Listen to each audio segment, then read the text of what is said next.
L'idée ici n'est pas d'aborder de manière exhaustive l'ensemble des questions susceptibles de vous être posées, mais plutôt de comprendre l'état d'esprit dans lequel il faudra être lors de l'entretien.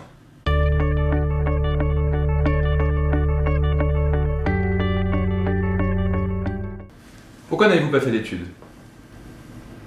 Je comprends pas votre question. Mon bac SCT est une excellente formation et les choses que j'y ai appris vont m'être très utiles dans mes futurs postes.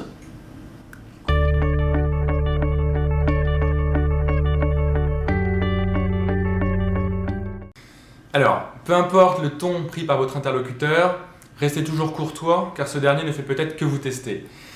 Ce qui prime ici, c'est surtout le fond. Le candidat ne se remet absolument pas en question sur ses études, que le recruteur ait raison ou non d'ailleurs. Il fait front à son interlocuteur, ce qui est très mauvais. Je vous propose donc de toujours acquiescer les dires du recruteur avant de les tempérer pour justifier vos choix et donc votre parcours. Ça vous permettra d'avoir beaucoup plus de poids dans les mots que vous utiliserez. Je vous propose tout de suite qu'on regarde les mêmes candidats proposant une autre réponse mieux adaptée.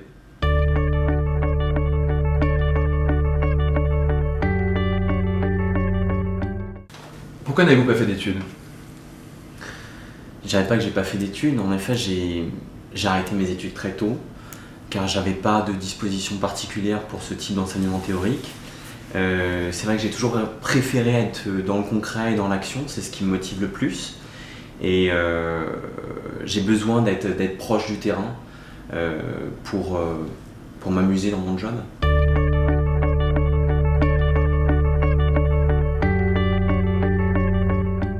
Pourquoi avez-vous choisi ce dernier poste?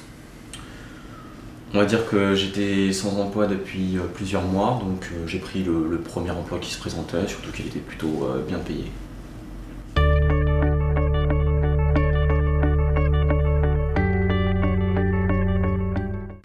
Alors, on a le cliché du candidat résigné, suffisant et dont l'unique leitmotiv semble être l'argent. En d'autres termes, le type de candidat que les entreprises n'ont pas envie de recruter tout simplement parce qu'ils n'ont pas de projet de carrière. Ils sont très opportunistes, on peut dire en d'autres mots que ce sont des mercenaires. Je vous propose tout de suite qu'on regarde les mêmes candidats proposant une autre réponse mieux adaptée.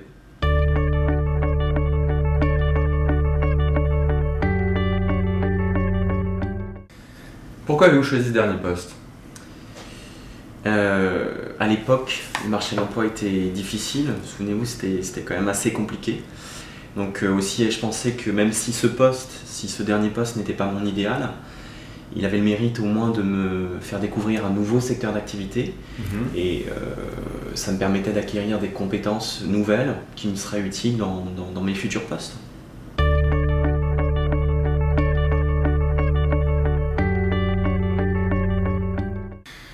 Nous allons maintenant aborder la fameuse question des qualités et des défauts qui, attention, est souvent trompeuse.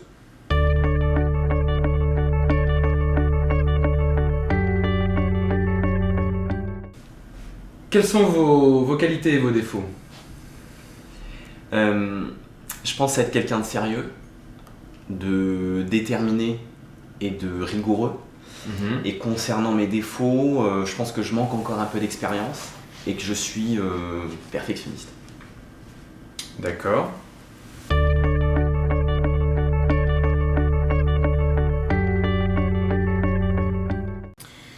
Alors, ça ou rien, c'est à peu près la même chose. On est là dans l'exemple typique du candidat qui se prend les pieds dans le tapis, tout simplement parce qu'il a préparé sa réponse avec 3 qualités, 3 défauts.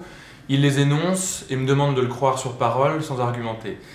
Ce que les recruteurs attendent de vous à ce moment précis de l'entretien de recrutement, c'est une capacité de réflexion, de remise en cause et d'auto-évaluation sur vos expériences personnelles et vous-même. La manière de répondre à cette question est donc beaucoup plus importante que la réponse elle-même. Faites preuve de recul, bâtissez votre discours sur des faits précis et n'hésitez pas à évoquer vos faiblesses. Il vaut mieux en avoir conscience et se soigner plutôt que le contraire. On pourrait poser la question autrement. Si je demandais à votre supérieur hiérarchique de me parler de vous, que dirait-il ? Bizarrement, les candidats ont tendance à être beaucoup plus honnêtes, beaucoup plus francs de cette manière-là. Pourtant, la question appelle le même type de réponse. Et enfin, dernier point, évitez de mettre dans vos défauts de fausses qualités du type « je suis perfectionniste », ça a plutôt tendance à agacer les recruteurs. Je vous propose ainsi de voir une autre manière de répondre à cette question.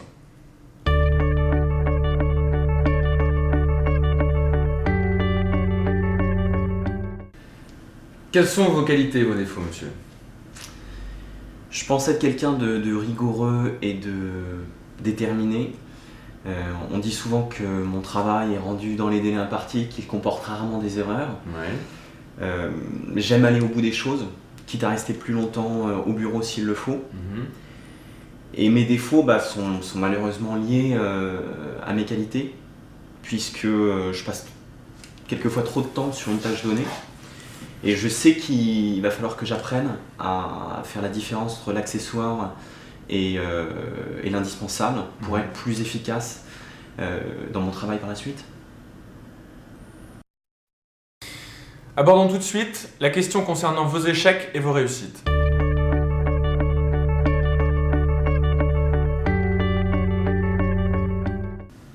Alors dites-moi ce que vous a apporté ce séjour à l'étranger. C'était bien. C'était très bien parce que c'était différent. Et le coût de la vie là-bas est complètement dérisoire. Mhm. Ça m'a permis de ramener pas mal de souvenirs pour mes proches, surtout après une longue absence. Et au niveau des sites à visiter, mais c'était féerique, c'était superbe. D'accord.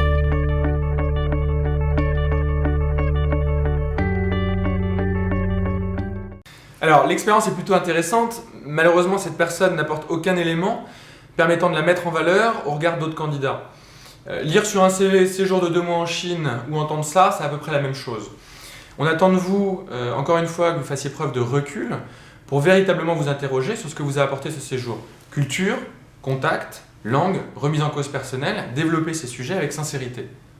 On attend ici que vous prouviez votre capacité à vivre dans un univers différent. Prouvez que vous êtes capable de vivre autrement et de grandir au travers de ces différentes expériences. Autrement dit, montrez que vous êtes capable de vous donner les moyens de réussir ce que vous entreprenez.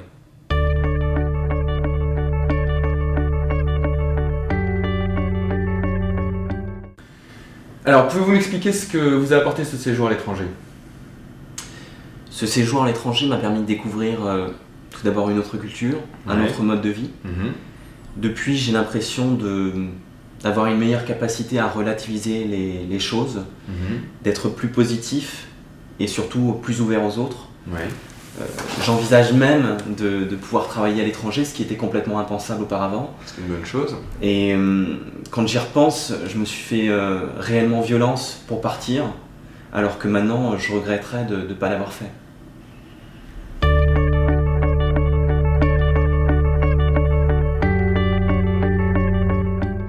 Alors, pouvez-vous m'expliquer ce que vous avez fait exactement entre juin 2001 et décembre 2002? C'est simple. J'ai quitté la société Priva en septembre 2001 et j'ai Ouais. été recruté par la société autodidacte. Attendez, je me trompe. Non, j'ai quitté la société Priva en décembre 2001 et j'ai été recruté par la société autodidacte en juin 2002. Et entre-temps, j'ai rien fait, le marché de l'emploi était difficile, voilà tout. D'accord.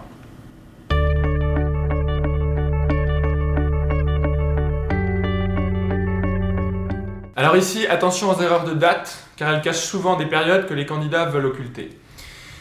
Si votre parcours est clair dans votre tête, ça n'arrivera pas. Dites-vous bien que c'est la sincérité qui prime, qu'il s'agisse d'une erreur de parcours, qu'il s'agisse d'une période de chômage ou d'un licenciement, votre futur employeur risque de l'apprendre tôt ou tard, notamment via les prises de référence qui sont de plus en plus courantes. Préférez donc aborder le sujet vous-même. Assumez donc vos échecs et vos périodes noires et prouvez que vous avez su en tirer les apprentissages nécessaires pour rebondir. Vous marquerez ainsi d'autant plus de points, tant en honnêteté qu'en maturité au regard de votre interlocuteur.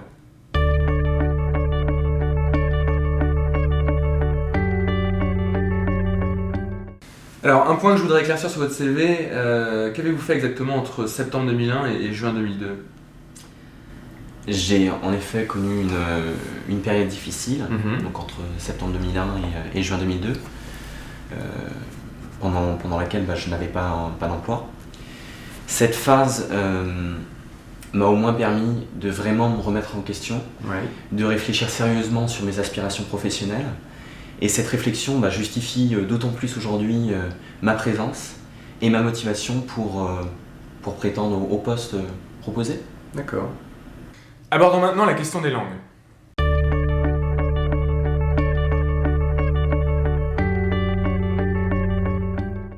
Alors, au sujet de vos langues étrangères, what about your English?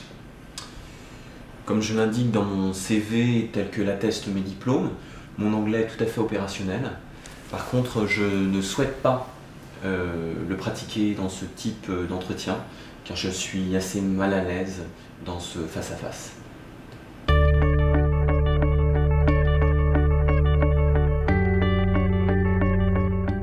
Alors, concernant la question des langues, si j'ai besoin de recruter quelqu'un qui parle un minimum l'anglais, dites-vous bien que ce candidat est hors course. Tout simplement parce que je ne prendrai pas le risque d'intégrer dans un poste une personne dont je ne connais pas le niveau de langue et dont je ne connais pas la capacité à évoluer en la matière. Les recruteurs préfèrent 1000 fois un candidat qui se lance en faisant des fautes et avec un horrible accent, plutôt qu'un candidat qui va refuser sans condition. Donc, si l'anglais ou toute autre matière n'est pas votre fort, exposez-vous pour prouver votre capacité à mettre les mains dans le problème et votre motivation à vous former et évoluer en la matière. Alors pour ceux que la question met mal à l'aise, vous auriez par exemple pu répondre, et même dans un anglais imparfait,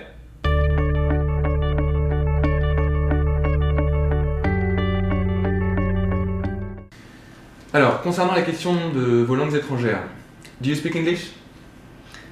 Yes, I do. My English is not fluent, but enough to read, to write and to speak with foreign people. Is that I like the English and it's a great motivation to work in English. Great, thank you sir. Thank you.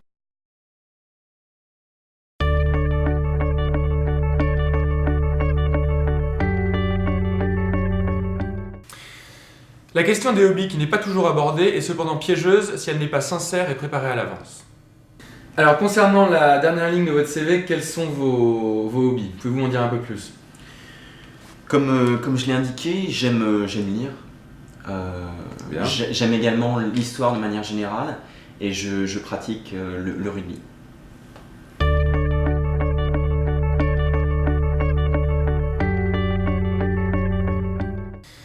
Bon alors merci à ce candidat de nous relire son CV. Une fois encore, ce discours n'a aucune valeur ajoutée. C'est pourtant l'occasion d'être un peu plus généreux sur vous-même en vous dévoilant davantage.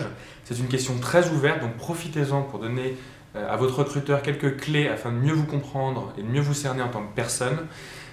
Sachez néanmoins rester professionnel pour ne pas vous emballer outre mesure sur votre collection de maquettes en allumettes. Imaginons la réponse suivante.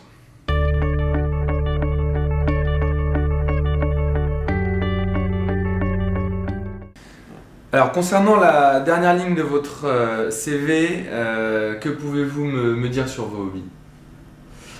Tout d'abord, je lis énormément. Je m'intéresse à énormément d'auteurs. Si je devais vous en présenter un plus particulièrement, ce serait certainement Saint-Exupéry. Pourquoi?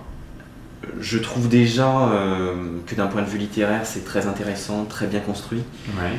Je dirais que c'est plus, au fond, sa vision du monde, son optimisme, Citadelle, Terre des Hommes, enfin tous ses écrits.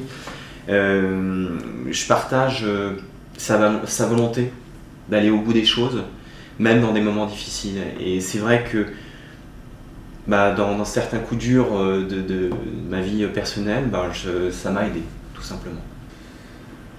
Alors, quels sont vos autres hobbies? Donc, j'ai une autre passion. Je joue au rugby depuis plus de 10 ans. Donc je me retrouve énormément dans les valeurs humaines de ce sport. C'est-à-dire l'engagement, la volonté d'aller jusqu'au bout, le dépassement de soi et la souffrance en vue d'atteindre un même objectif. Il y a tout le groupe qui cherche la victoire et je crois que je me retrouve assez dans cet esprit de compétitivité et de travail en équipe.